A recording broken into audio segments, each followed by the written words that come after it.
Pois, pessoal, continuo pensando sobre o assunto e ainda não entendo. Já estou dirigindo há muitas horas nessa viagem maravilhosa que estamos fazendo ao coração da Copa do Mundo para Dallas. Lá estávamos com a família.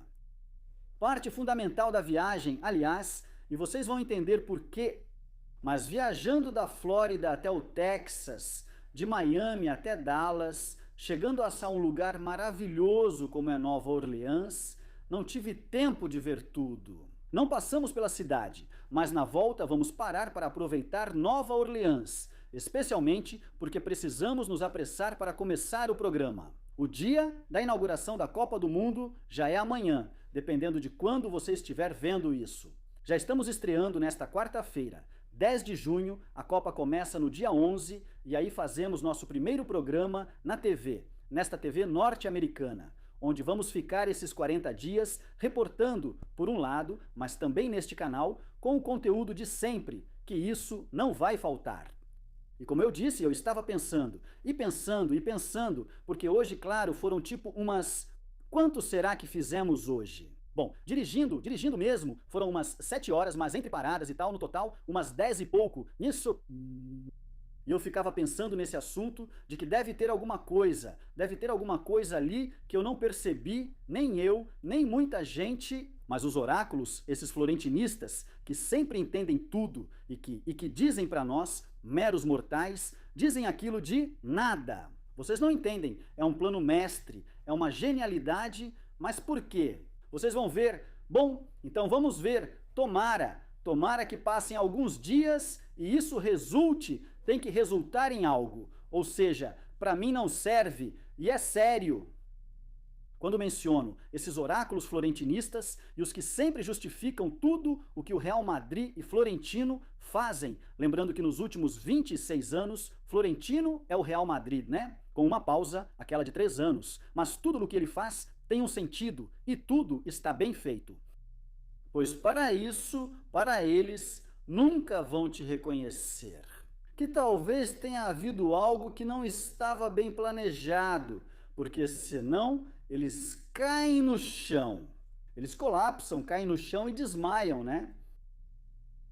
Mas o resto dos torcedores madridistas não vamos nos contentar simplesmente com ele fez isso para encarecer o preço que o Barça ia pagar pelo Julián Álvares. Isso é um consolo para um time como o Real Madrid, que precisa de contratações importantes. Está indo muito bem na defesa, Dumfries com o AT. Perfeito! O treinador Mourinho estava ontem à noite em Madrid. Imagino que hoje anunciarão quando ele será apresentado. E vamos acompanhar. Mas claro, faltam jogadores no meio-campo. E acontece que fizemos uma oferta de mais de 150 milhões, por um cara que joga no ataque. Já falamos mais sobre isso, mas parece que não estamos realmente indo atrás dele. Bom, então pelo único motivo pelo qual o torcedor do Real Madrid e o sócio do Real Madrid devem ficar felizes, pelo que eu entendo, é porque no final venha um cara que valha isso, 150 milhões, porque está claro que o Madrid tem esse dinheiro. Se já ofereceram pelo Julián, o verão vai passar e não vamos oferecer outros 150 milhões por ninguém, porque Julián, pelo jeito, não vai vir, ou parece que não vai vir. E mais, não precisamos dele, precisamos de um jogador, de um meio-campista, ou então o torcedor do Real Madrid, insisto, se contenta com o fato de que tiramos ele do Barça? Bom, nem isso, porque isso já seria bom, tiramos ele do Atlético e do Barça, né? Não, evitamos que o Barça pegasse ele e já levaria para outro, porque encarecemos o preço para o Barça. Mas que bobagem é essa? Que plano mestre é esse? Agora se passam as semanas e acontece que esse movimento, como aquela borboleta, aquela que vai, bate as asas na China. E tem um furacão do outro lado do mundo e acontece que graças a isso conseguimos de outro clube que realmente satisfaz as necessidades do Real Madrid em posições-chave. Então você diz, bom, olha, fazia sentido isso e se tinha relação, mais uma jogada de mestre do Florentino. Mas ligar uma coisa com a outra, para mim não faz sentido, ou que no final você realmente consiga o Julián, por mais dinheiro vai ter que ser, mesmo que ele não seja tão necessário quanto um meio-campista, mas olha, você conseguiu. E você diz, beleza, mas ficar aí no meio dizendo não, é que era sobre isso. Desculpa, era sobre isso. Quando Florentino Pérez apareceu outro dia como reação, porque vão me dizer que não, mas foi como reação ao que aconteceu no dia anterior. De Henrique Riquelme prometendo o Haaland. E depois de fazer um anúncio tão importante que o Florentino teve que ler, por sinal, da maior oferta da história do Real Madrid, vamos acabar no final sem concretizá-la? Com ninguém? Mas como é que os defensores do indefensável vão explicar isso? Desculpa, mas como vão fazer isso?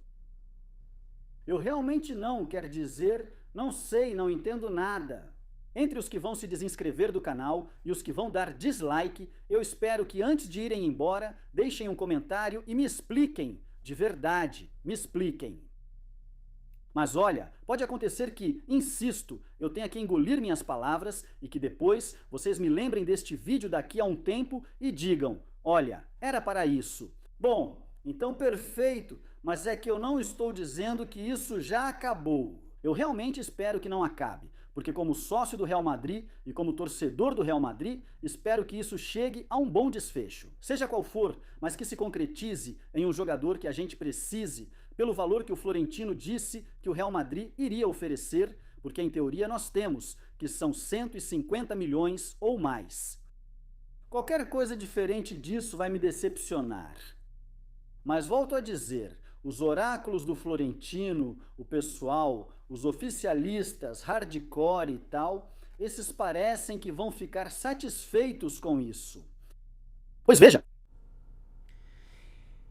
Coloquem aí nos comentários o que vocês acham. Tinha outro assunto que eu queria comentar antes de ir dormir já, que eu estou acabado. Bom sim, apareceu Rafa Juste, que ainda é presidente do Barça, até que Laporta assuma agora em julho para dizer, e aqui, vamos absolutamente aqui com meu presidente e com meu clube, como não poderia ser diferente, né? Para dizer que vão denunciar Florentino Pérez e o Real Madrid e que, claro, o escudo não se mancha, ou o escudo do Barça não se mancha, ele disse. Ou não se pisa ou algo assim. E é aqui que eu preciso me acalmar um pouco para me explicar. Mas que cara de pau vocês têm?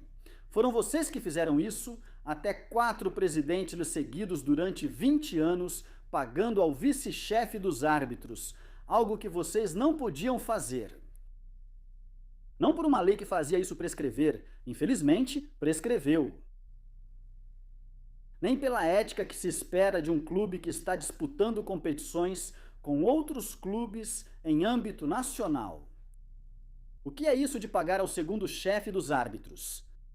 E que o Barça teria sido punido se essa lei não tivesse prescrito, se não tivessem feito ela prescrever, por sinal. Se o código de ética da federação não tivesse sido mudado de forma clara, clandestina, que isso é outra coisa, e não tivessem entre liga, federação e órgão governamental, como é o CSD, entre todos, ter gerado esse cenário favorável para que o Barça fosse salvo ou não fosse deixado cair. O Barça teria sido sancionado administrativamente e esportivamente, teria sido rebaixado. A UEFA não o teria convidado nem para a próxima, nem para a seguinte, nem para a outra Champions. Pelo menos, e a história teria mudado. Mas não. Tudo foi feito de tal maneira para que isso não acontecesse. Com a irritação da UEFA de, ei, mas o que é isso? Espera aí, Laporta foi lá tentar convencer Zeferin, na Eslovênia, almoçar com ele, dizer espera, espera, espera, pelo menos até o processo judicial, que segue por outro caminho, o caminho penal. E essa é diferente.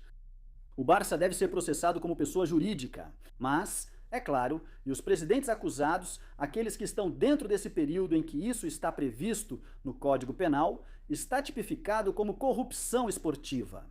Porque Laporta, sempre é preciso dizer também, ele se livra da acusação e ele vendeu isso como uma vitória, porque o que Laporta fez e quadruplicou os pagamentos ao Negreira foi antes de 2010. Esse crime está previsto no Código Penal espanhol como corrupção esportiva desde 2010. Acho que falei certo.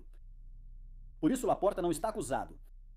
Mas, insisto, o Barcelona como pessoa jurídica, os presidentes Rousseff e Bartomeu como presidentes que pagaram a negreira e depois os outros testemunhas neste caso, porque não puderam ser acusados, Gaspar e Laporta, que um iniciou os pagamentos, em teoria, embora digam que Núñez, e o outro quadruplicou esses pagamentos. Vamos lá, que o Barça e os responsáveis paguem aí, mas que pela via administrativa está esgotada porque está prescrita. Mas a ética, com esse caminho que foi iniciado com Juan Luis Martín de Pozuelo e toda a galera que mais ou menos o acompanhamos e ajudamos no que pudemos. Através da Real Federação Espanhola de Futebol, depois UEFA, depois FIFA. E o que o Florentino está nos contando, que esse dossiê também está sendo levado para a UEFA e para a FIFA, que isso, no futuro, a curto ou médio prazo, pode custar ao Barça uma sanção e um castigo. Eu acho que sim, mas além disso, ainda vem o atual presidente do Barça, Rafael Juste. Vocês dizem que não se pode pisar no escudo do Barcelona, que Madrid e Florentino fazem isso, mas foram vocês que fizeram, ninguém obrigou a pagar o vice-chefe dos árbitros. Fizeram isso por causa do complexo que tem? Vocês achavam que o Madrid fazia isso e por isso fizeram também, mas foram pegos em flagrante, ainda tentando deduzir os pagamentos. É impressionante, inacreditável. Isso, mesmo que agora estejamos imersos em todo esse processo, saindo da campanha eleitoral. A não contratação, essa oferta estranha pelo Julián Álvares, etc, etc, etc, etc. E toda essa confusão que temos vivido nas últimas semanas, tudo isso do Barça, é preciso continuar comentando e denunciando. Enfim, bom, então é isso. Hoje vamos chegar em Dallas, como eu disse, e vamos ficar lá durante todos esses dias, com o programa de televisão e com os vídeos neste canal, que vão ser bem coloridos. Vamos estar com as torcidas. Tem uma surpresinha para um jogo de Portugal em Houston, que vai ser bom. Não quero me adiantar. Por que não? Não quero estragar. Mas pode ser algo maravilhoso. Jogo bonito, jogo do Cristiano, aliás, última Copa do Mundo dele. E eu talvez esteja em um jogo que pode ser histórico, com a presença do craque e mais surpresas que teremos em breve.